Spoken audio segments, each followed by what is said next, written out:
इसको बोलो projector on करने को बोलो।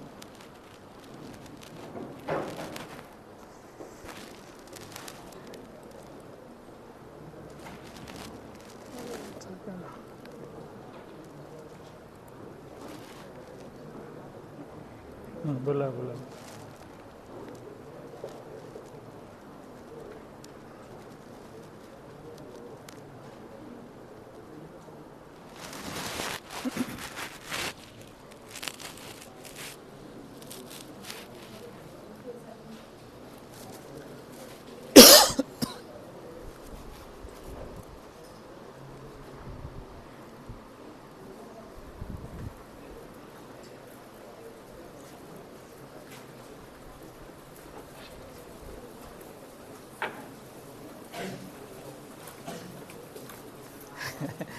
प्रोजेक्टर नहीं ऑन किया।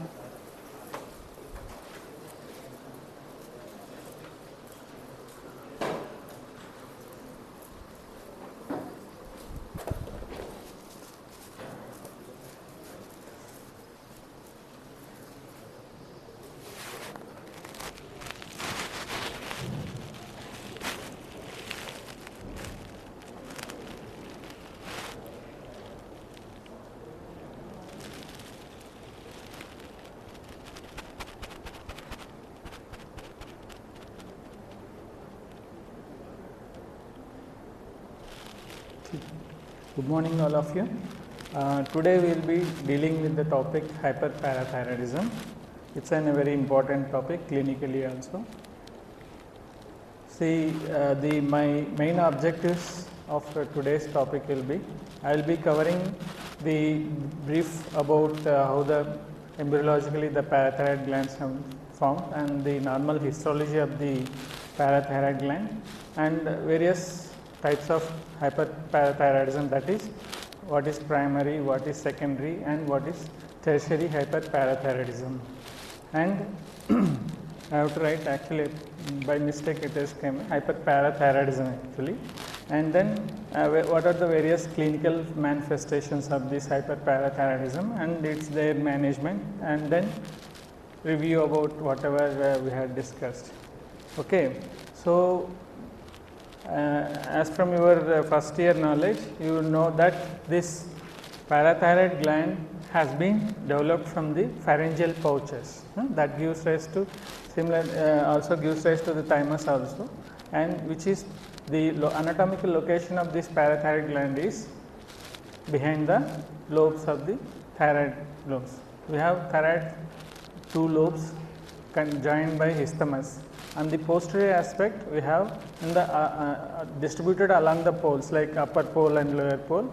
In the thyroid distribution, you will find the parathyroid gland. And histologically, if you see, they are mainly consisting of chief cells, oxyphil cells, and oxyphilic cells and adipose tissue. Usually, the major component will be of chief cells, which is rich in secretory granules, which is concerned with the main, which forms the main source of parathyroid hormone. Whereas another component is oxyphilic cells, which is rich in mitochondria.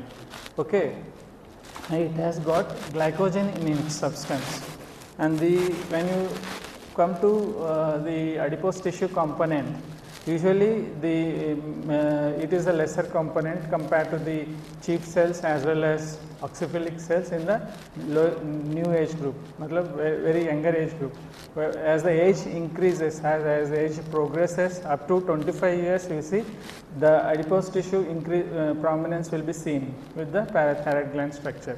Okay, so the percentage will be 30, it will account for 30% of the normal architecture of the parathyroid parenchyma.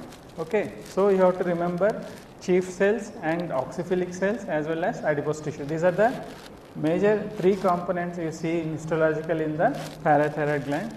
So this is the diagrammatic representation. You can see this is the posterior aspect, okay, of the thyroid lobes. You can see in the upper lobes and the lower lobe you have parathyroid glands. Okay, this is the anatomical distribution of the parathyroid gland. They are formed from the pharyngeal pouches. Okay, similar to thymus origin, but they are located in the posterior aspect along the distributed along the poles, like upper pole and near to the lower poles, like that. Okay, and the both side, right and left side, we have got 2 pairs of the parathyroid glands.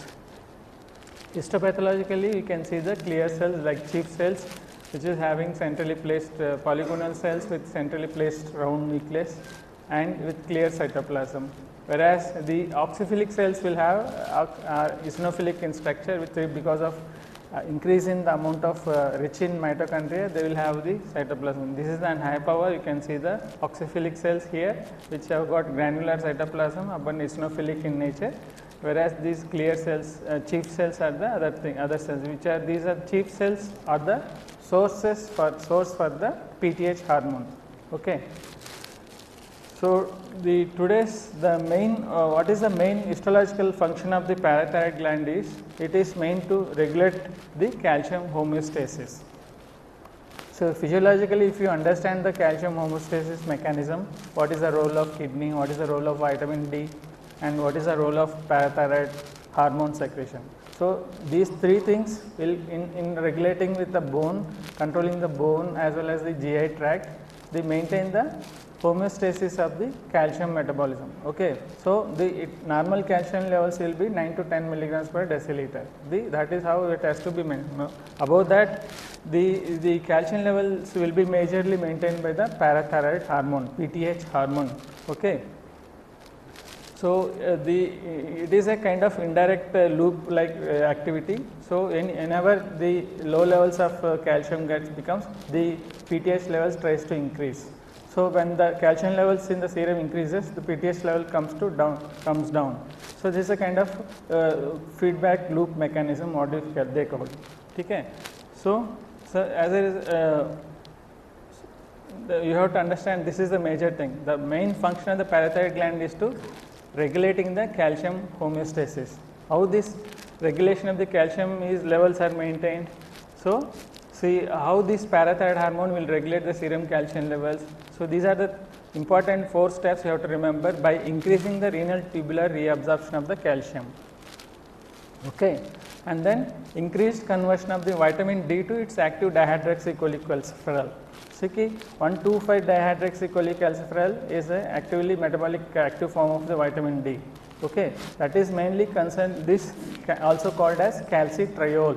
Okay. Normal hydroxylation, dihydroxycholecalciferol, first hydroxylation occurs in the liver, and the second active form, the active vitamin D forms in the kidney. So that's why the chronic kidney disease will affect the calcium metabolism. Okay. So what is the role of this once the active vitamin D form dihydroxycholecalciferol? So it increases the absorption of the calcium by the intestine, small intestine. Okay. That is the role of calcitriol. And also kidney also helps in increasing the urinary phosphate excretion. So it is calcium is in reversal with the phosphate levels. So whenever there is increase in phosphate levels, there will be decrease in calcium levels. So vice versa. Okay. So that is how they maintain the phosphate serum calcium levels. And whenever there is a hypocalcemia, what will happen? The bone tends to increase the bone resorption. Bone resorption matlab there will be increase in osteoclastic activity, so that there will be the degeneration of the bone fragments will take place, and then with that there will be that will help in raising the serum calcium levels. Okay. So that is called as bone resorption activity. So thus releasing the bone resorption will help in release of the ionized calcium by promoting the differentiation of osteoclast progenitor cells into mature osteoclasts. Okay. So you know there are 2 types of cells in the bone trabeculum, that is osteoblastic cells and osteoclastic cells. For bone formation we have osteoblasts.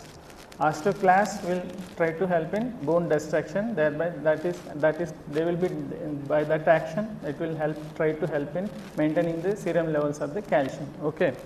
So this is how the parathyroid hormone will try to stimulate various organs, like here we are seeing how the kidney is regulating by increasing the renal tubular reabsorption of calcium, whereas and then second is by active formation of active vitamin D formation at the level of kidney by converting the vitamin D to dihydroxycholecalciferol, also called as calcitriol. okay, and then increased urinary phosphate excretion, enhanced osteoclastic activity. This is how the various metabolic actions of the parathormone. So, what is the net result?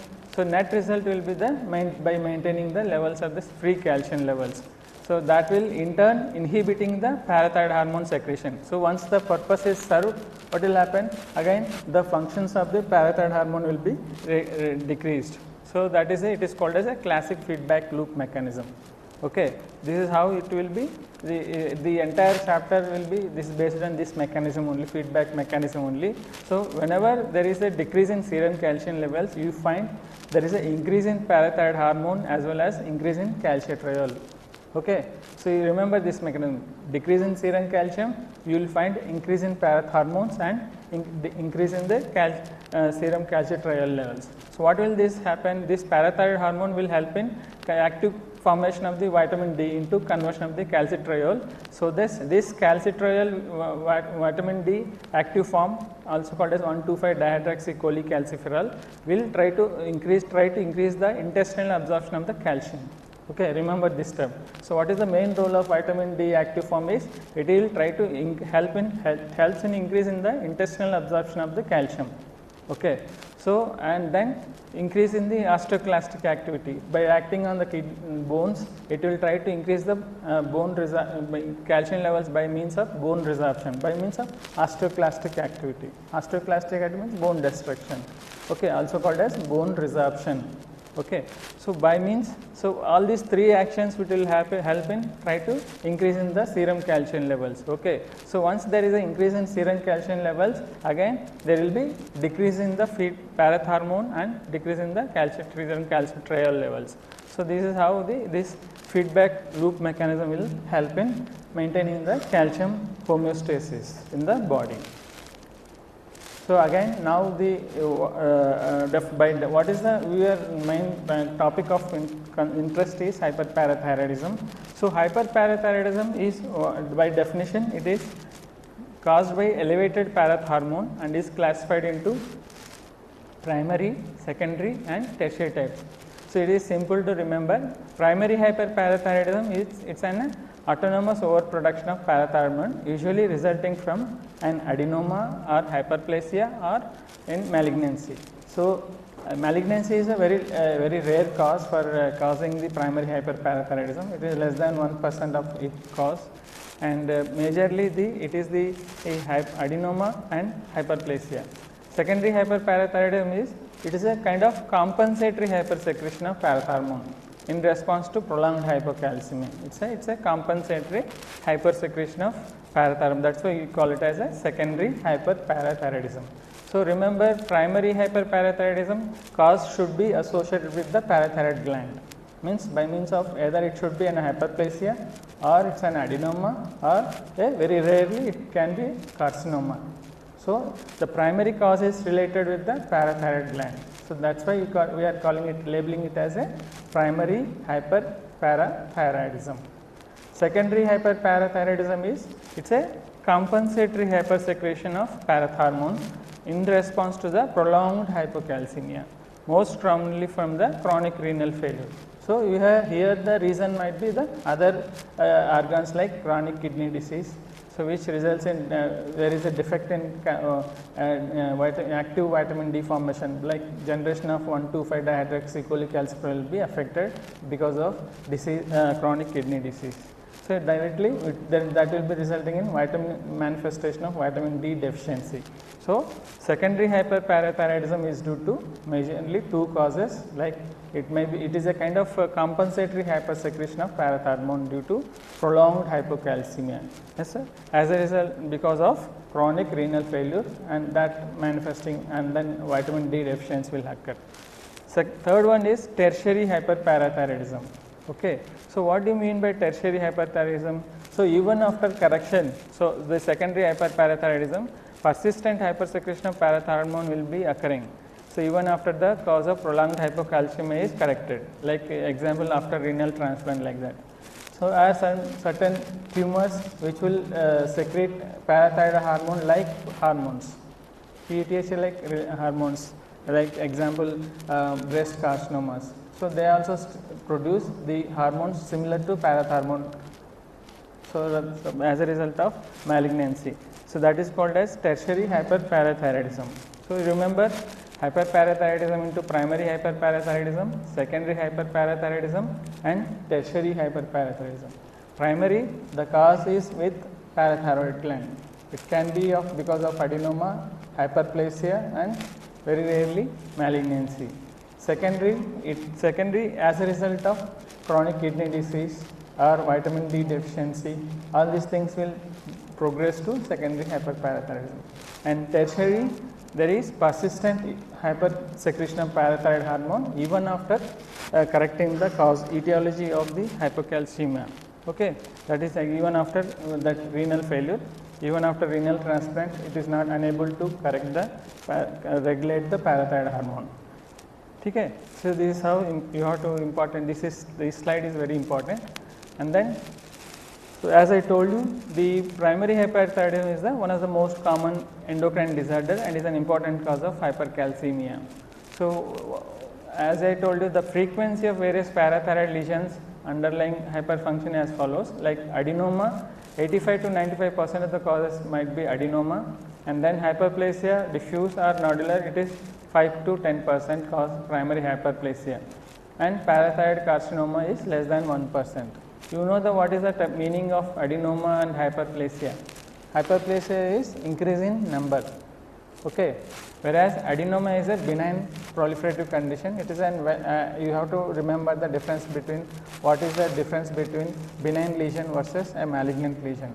Benign lesion can be a well circumscribed limited lesion, well circumscribed lesion, where you will see increase in number of the glands and increased functional activity. Okay. Whereas the carcinoma, parathyroid carcinoma is you can easily identify. It can be how the differences between malignant versus benign. It can be dense, hard in structure. It will be adhered to the adjacent structures.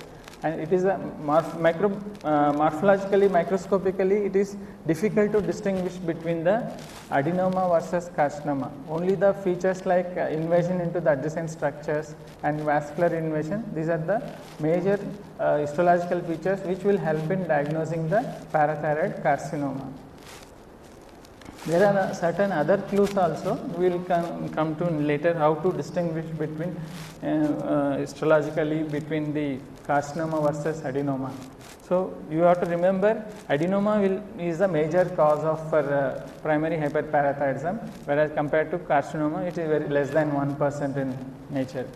So, coming to the disease proper, this primary hyperparathyroidism is a disease of adult and more commonly involves the females, and with a ratio of nearly 4:1. And in the United States, the annual incidence is estimated around 25 cases per 1 lakh population. And as I told you, the most common cause for primary hyperparathyroidism is a solitary sporadic parathyroid adenoma. So, you know the sporadic and familial causes. So, sporadic causes might be due to, there are two molecular main defects which will be main reasons behind the development of parathyroid adenoma. You have to remember this cyclin D1 overexpression. Okay. So, that is mainly helps in gene inversion, which is mainly the parathyroid hormone gene is located on the chromosome number 11. You have to remember this number, chromosome number 11. It is where the PTH gene is located, and because of gene inversion there will be increase in the cyclin D1 will be overexpressed. Okay. Once there is a cyclin D1 overexpression, there will be increased frequency of cell cycles.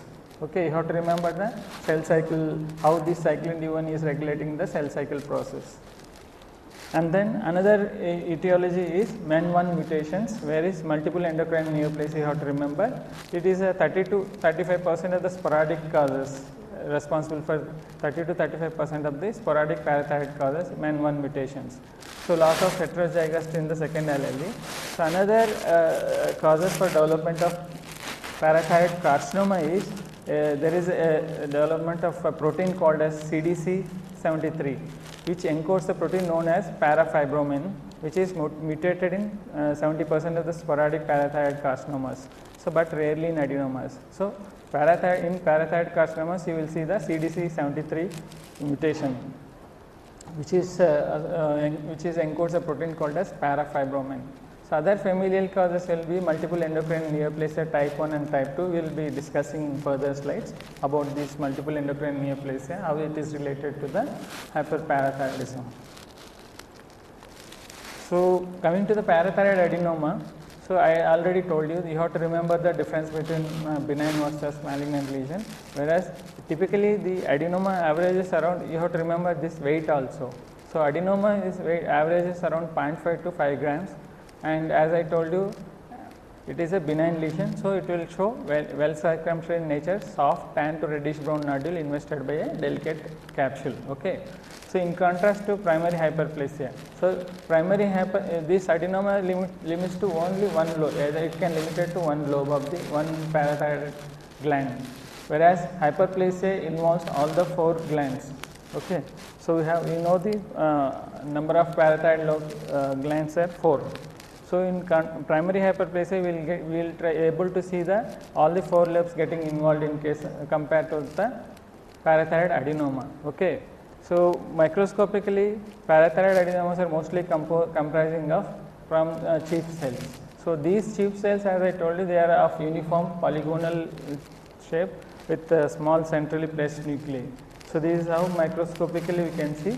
This is a low power and this is an high power. You can see the follicle formation. These acinar-like structures, these are called as follicles. Okay. So these follicles are made up of chief cells, which are having, as described, it's a round polygonal cells with centrally placed nucleus and moderate amount of cytoplasm. Okay. So what will happen coming to that is about the primary parathyroid adenomas, whereas coming to the hyperplasia, usually it is as a part of component of multiple endocrine neoplasia syndrome, as can also be a part of sporadically also you can see the hyperplasias. So as I told you, the primary hyperplasia usually involves all the 4 glands, majority of the times it involves all the 4 glands. Whereas sometimes it may variation, the number of glands involvement may vary, and the combined weight, you see the weight difference. Combined weight of all the glands rarely exceeds 1 gram, whereas in that adenoma we are seeing 0.5 to 5 grams weight. Whereas in hyperplasia, uniformly all the 4 lobes gets involved, whereas sometimes one or two lobes get spared. And when you see the weight of the gland in case of hyperplasia, it is rarely exceeding the 1 gram. Okay. So microscopically same common pattern, you will see the chief cell hyperplasia which are involving the glands in a diffuse or multinodular pattern. Okay. Sometimes you may look at there is a prominence of oxyphilic cells also, similar to Hurtwell cell adenoma. Here also you will find there is a prominence of sheets of prominence of oxyphilic cells in comparison with the chief cells. Then you call it as a oxyphilic, you can label it as a oxyphilic adenomas. So coming to the parathyroid carcinomas, as I told you, it may be circumscribed lesion but difficult to distinguish from the adenomas. They may be clearly invasive neoplasms. Okay. So one of the lobe might get involved and it will weigh more than exceeds the 10 grams in weight. Remember this.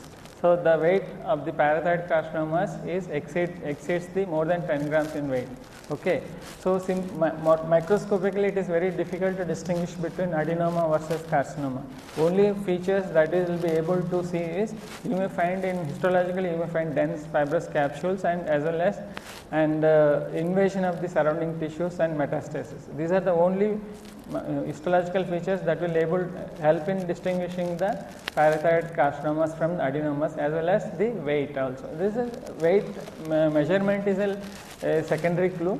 The other clues will be of major clues will be of invasion of surrounding tissues and metastasis. So that will help in distinguishing between the adenoma versus carcinoma. So invasion of the surrounding tissues as well as vascular invasion. These 2 points will help in identifying the parathyroid carcinoma in histological sections. So morphologically, adenoma versus Carcinoma is more of uniform in appearance. Both are only these, based on these findings like invasion features only we will be able to distinguish between adenoma versus carcinoma. Okay. So, and then now we have understood what about various morphological features of adenoma, hyperplasia and carcinoma. Now coming to the what are the effects of this parathyroid hormone over the skeletal system. So, what will happen when there is excess parathyroid hormone is getting released? So, it may result in bone resorption. So, the bone resorption may manifest in the form of osteoporosis or brown tumors. In certain situations we call it as brown tumors, and another condition called osteitis fibrosa cystica. So, whenever there is a cystic development and fibrotic elements along with bone destruction, we include commonly called osteitis fibrosa cystica. That is a major manifestation of severe hyperparathyroidism, that also called as Van Reckling-Hausen disease.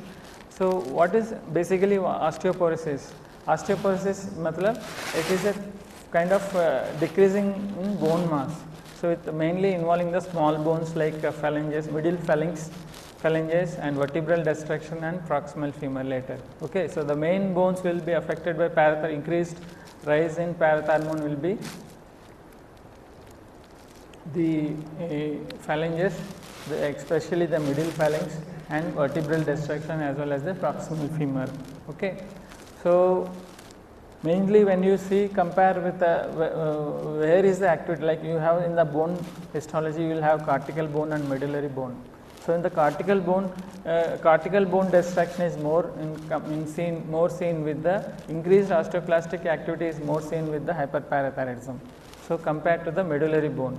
So, when in case of medullary bone we see there is some kind of tunneling effect resulting in form of railroad track appearance, producing what is known as a dissecting osteitis. So, medullary bone means within the bone trabeculae, within the bone histology, the trabeculae is present in the marrow called as medullary bone structures.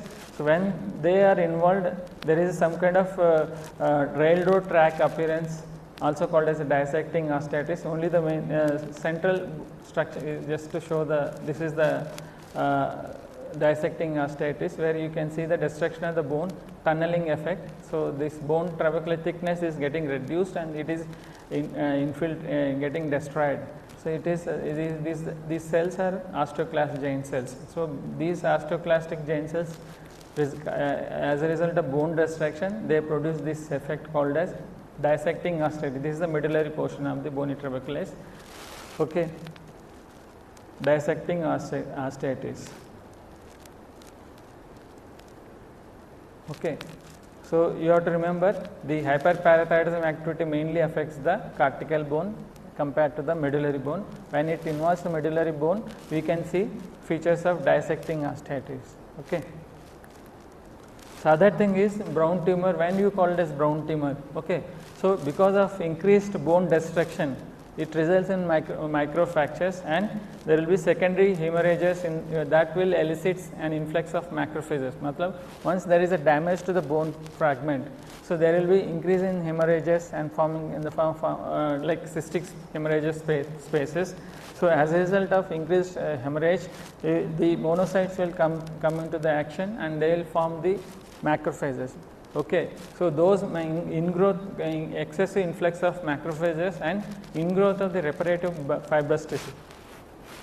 Once there is any injury process, there will be body tries to repair it by means of chronic acute inflammatory response, or as a result of that you will find fibrous tissue response, reparative fibrous tissue response. So, finding of reparative fibrous tissue and influx of increase in macrophages and kind of increased osteoclastic cells presence, all these things will resulting in a tumor like mass called as brown tumor. Okay. So, thus brown tumor appearance may be due to as a result of hemorrhages or increased vascularity and then hemosiderin deposition. So, this is how you see brown tumor formation in case of excess parathyroid hormone activity. So, as a result, what I told you, the combined increased osteoclast activity and peritrabecular fibrosis and cystic brown tumors. So, all these three things will mark features of severe hyperparathyroidism, also known as generalized osteitis fibrosa cystica. So, von Recklinghausen disease of bone. Okay. So, osteitis fibrosa cystica, the name only you will find damage to the bone process. As a result, you will see the fibrotic response, and then within the bone you will see the cystic hemorrhagic spaces. So, all these three things, osteitis fibrosa cystica, will result in this. These three features are hallmark features of severe hyperparathyroidism. You have to remember this. So, von Recklinghausen disease of the bone. Okay. So, this is the excess of how the parathyroid hormone will show its effect over the bone. Okay. Osteoporosis, brown tumor formation, and then osteitis fibrosa cystica. These three things you have to remember. So, what are the other parathyroid hormone effects on the other system, like GI system, what will happen, and then there will be what will happen to the renal system. So, renal system will find urinary tract will increase stone formation called as nephrolithiasis, as well as calcification. You may find calcification within the renal interstitium and tubules, also called as nephrocalcinosis. Okay. Nephrolithiasis and nephrocalcinosis, you have to remember. So, nephrolithiasis is nothing but stone formation within the urinary tract canal. Okay. Usually located in the pelvic region of the kidney. And then sometimes you may find calcifications within the renal interstitium as well as in the tubules, called as nephrocalcinosis. And then other features you see with the excess parathyroid hormone is metastatic calcification secondary to the hypercalcemia, including stomach, lungs, myocardium and blood vessels. All these three multiple sites will be involved in case of excessive parathyroid hormone secretion, resulting in excess calcium levels. So, increase in serum calcium will also result in all these effects. So, this already things. So, coming to the clinical features of primary hyperparathyroidism, patient may manifest in the form of bone disease and bone pain secondary to fractures of the bone weakened by osteoporosis or osteitis fibrosa cystica. So, main involvement, the target organ in case of hyperparathyroidism will be bone. Second is the kidney, nephrolithiasis, you will find nephrolithiasis. Another thing is intestine. So, gastrointestinal disturbances will result in form of, whenever there is increased serum calcium levels, you will have patient will manifest in the form of constipation, nausea, peptic ulcers, pancreatitis and gallstones. And then cardiac CVS manifestations include aortic and mitral valve calcification. Remember this, aortic and mitral valve calcification with CVS. And CNS manifestations include depression, lethargy and eventually seizures. Okay. So, neuromuscular abnormalities includes weakness and fatigue. So, multiple system, because the calcium increase in serum calcium will affect multiple system, organ system. So, you have to remember bone pains, stones, nephrolithiasis and nephrocalcinosis, and GI disturbances like constipation and peptic ulcers, pancreatitis and gallstones. Cardiac manifestations, you will find calcifications of the aortic valve and mitral valve. Central nervous system manifestations, you will find depression, lethargy and eventually seizures. Patient may present with seizures. And then secondary hyperparathyroidism, those are about primary hyperparathyroidism.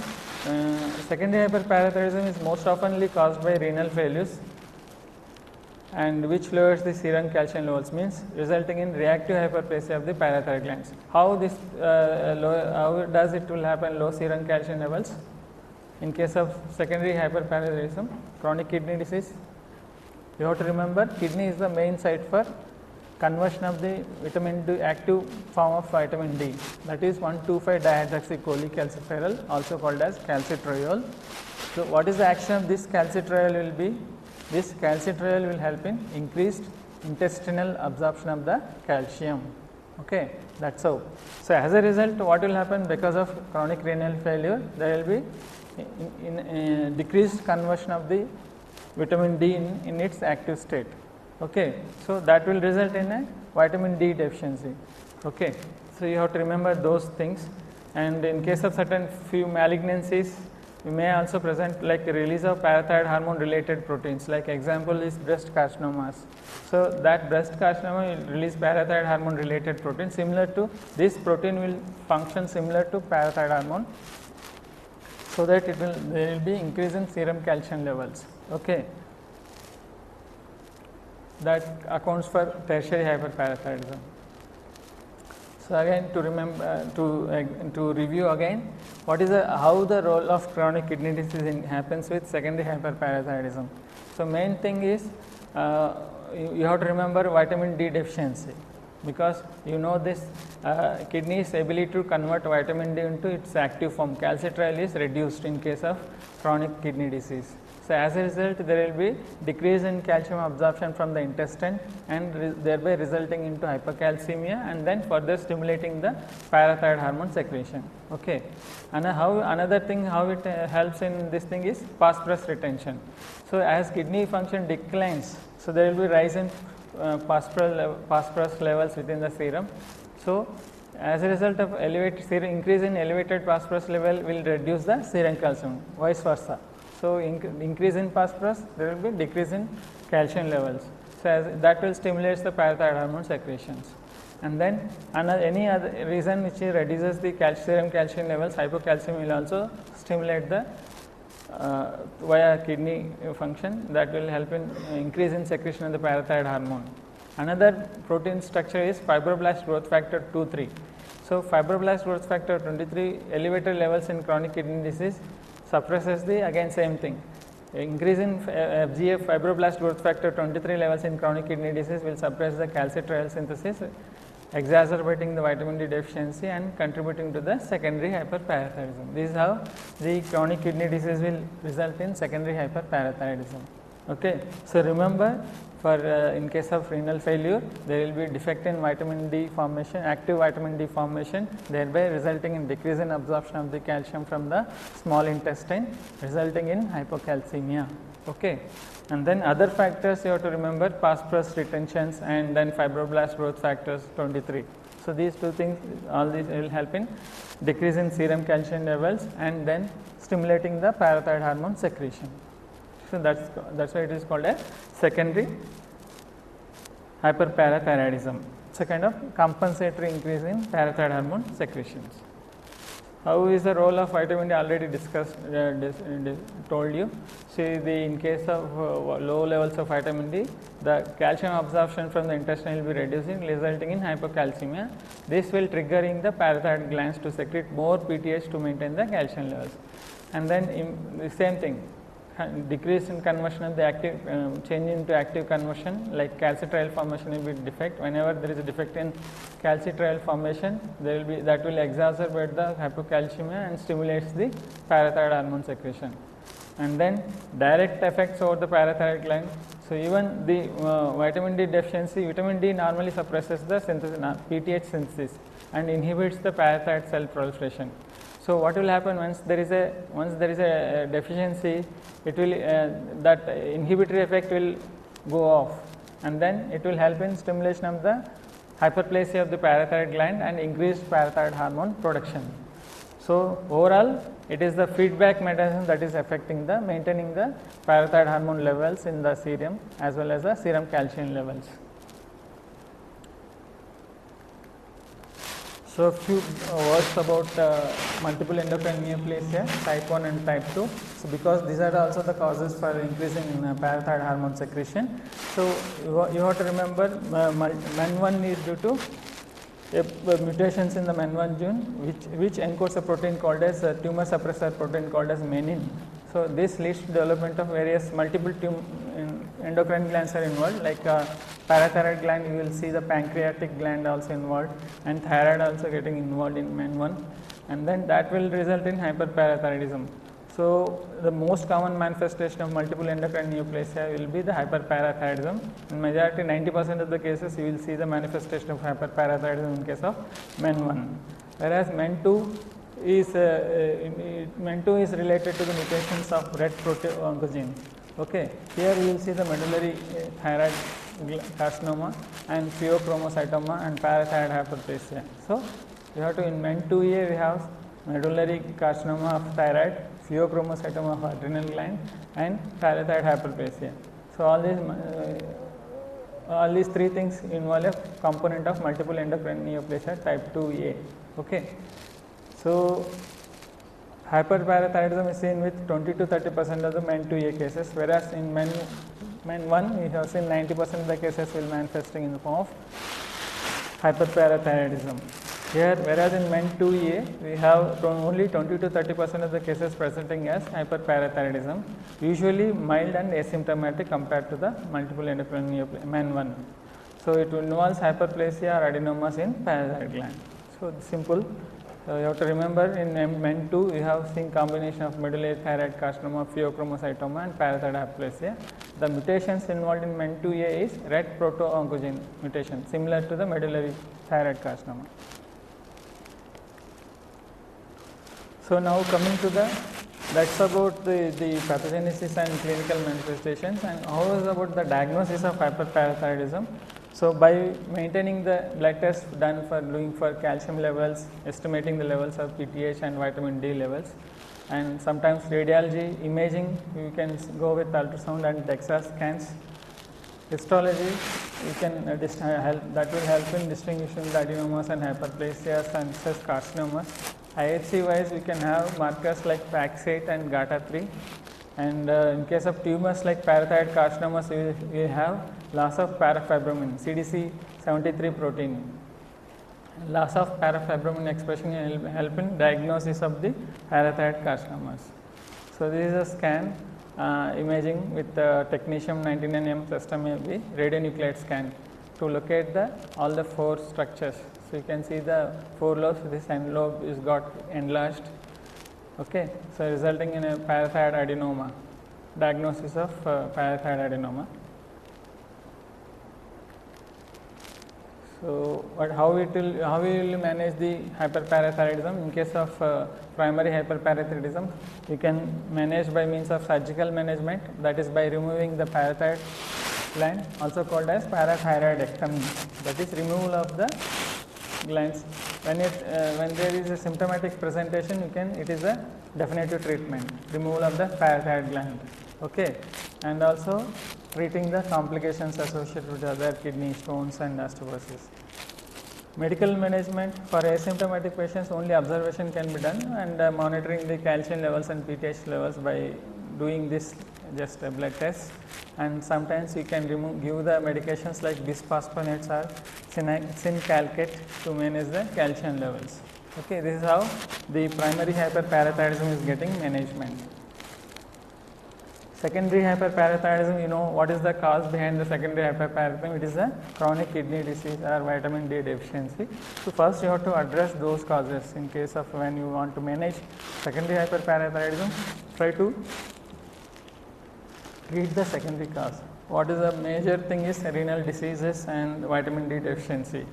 And then what is the medical management will be giving vitamin D analogs like example calcitriol to improve the calcium absorption, and then phosphate binders to control hyperphosphatemia, and then calcium mimetics, that is sincalcate, to reduce the parathyroid hormone secretion. So vitamin D analogs, phosphate binders, calcium mimetics. And then whenever there is patient is presenting symptomatically, even refractory to even the treatment, you can go for parathyroidectomy. So that is the management, how to address in case of secondary hyperparathyroidism. So tertiary hyperparathyroidism, so you will have a medical management, calcium mimetics to control parathyroid hormone secretion, vitamin D analogs, phosphate binders again to maintain the serum calcium levels and as well as phosphate levels. And then whenever severe cases, you can go for surgical removal of the parathyroid gland. So again to review whatever told till now. So just you heard remember this terminology: hyperplasia, adenoma are the causes for the primary hyperparathyroidism. So and with primary hyperparathyroidism, pathology lies with the parathyroid gland itself. Okay.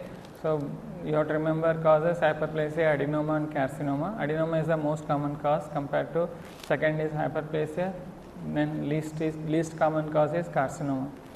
And then secondary hyperparathyroidism causes might be due to chronic kidney disease, and then vitamin D deficiency and decreased intestinal absorption, also called as malabsorption. Okay.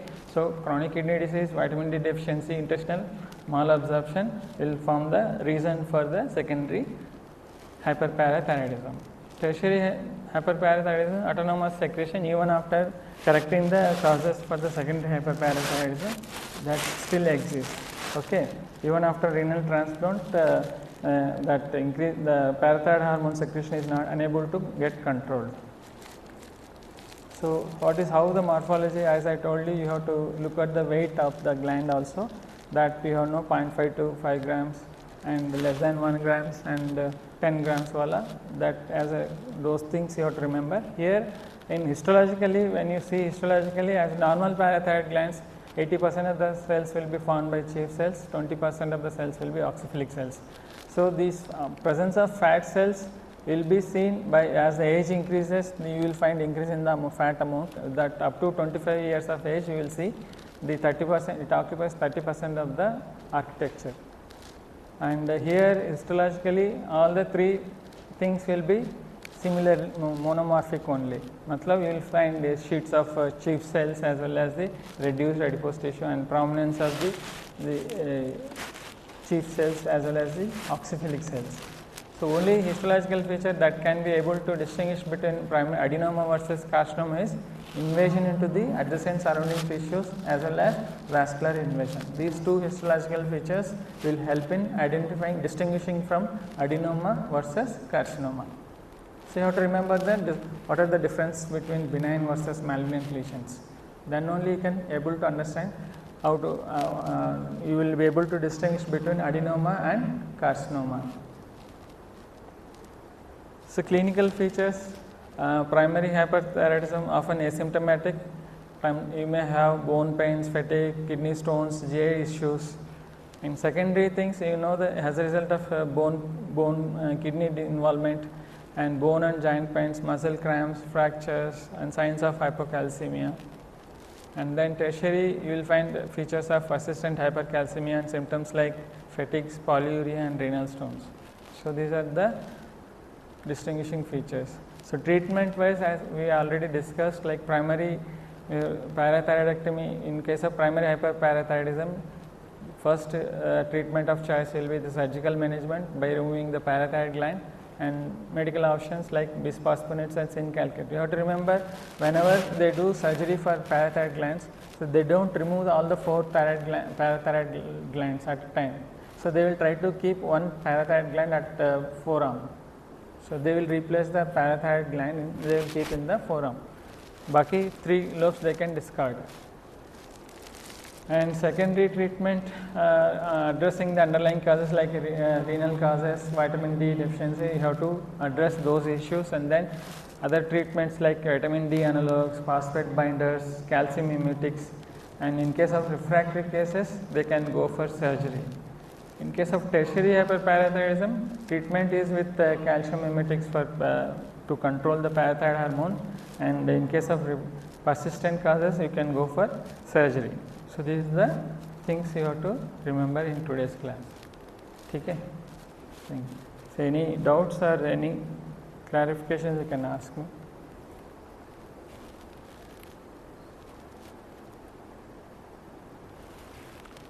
So, basically primary hyperparathyroidism is excess parathyroid hormone secretion to maintain the serum calcium levels. So, whenever there is a feedback loop, you have to remember, whenever there is a decrease in serum calcium levels, body tries to increase the parathyroid hormone and as well as calcitriol levels.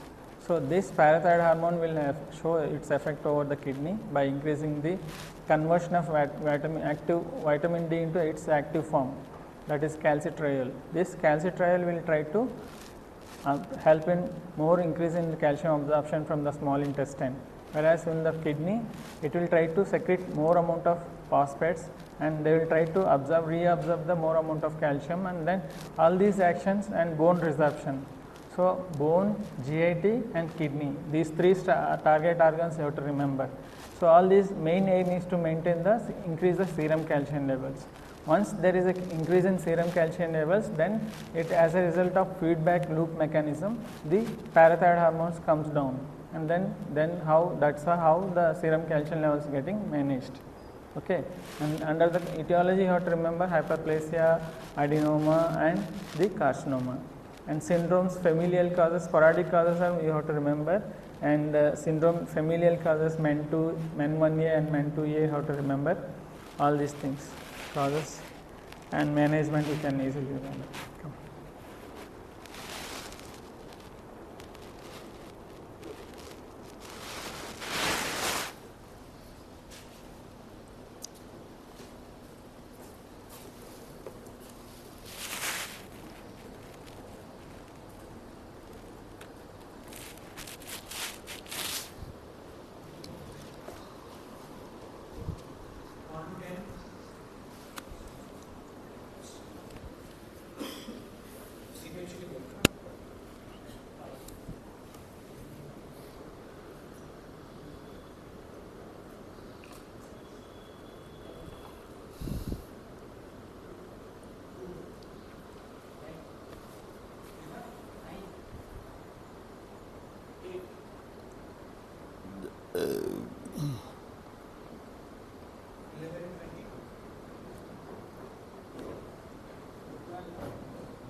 పేరు మీ పేరు what's your name?